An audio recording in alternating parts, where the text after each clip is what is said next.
Patibong ni Duterte ang kanyang pagsama sa Netherlands at nahulog ang PNP at Marcos administrasyon, hindi lingid sa kaalaman ng marami na matagal nang matalas ang pananaw ni dating Pangulong Rodrigo Roque Duterte pagdating sa larangan ng politika at estratehiya.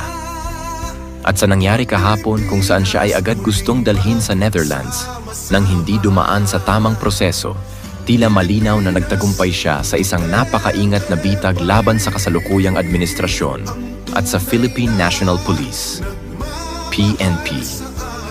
Ang paglabag sa Rome Statute at ang Poisonous Tree, isa sa pinakamahalagang aspeto ng batas sa International Criminal Court, ICC, ay ang pagsunod sa Article 59(3) ng Rome Statute na nagsasaad na ang sino mang inaresto ay may karapatan munang dumaan sa korte ng kanilang sariling bansa para sa interim release o pansamantalang paglaya habang inaayos ang proseso ng pagsuko.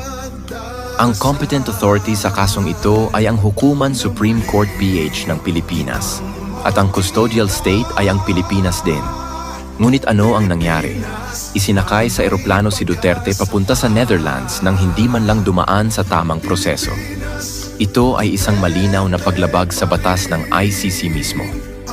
Ibig sabihin, anumang kasunod na hakbang mula sa paglilitis hanggang sa anumang hatol ay maituturing na fruits of a poisonous tree. Sa madaling salita, kung ang mismong pagkakaaresto ay may depekto, lahat ng ebidensyang susunod ay maaaring ibasura. Ang pakana ni Duterte. Bakit hinayaan niyang mangyari ito? Maraming nagtatanong, bakit hindi lumaban si Duterte? Bakit tila tanggap niya ang nangyari? Ang sagot ay makikita sa mismong mga salitang kanyang binitiwan. Naiintindihan ko mga yan dahil trabaho nila ito.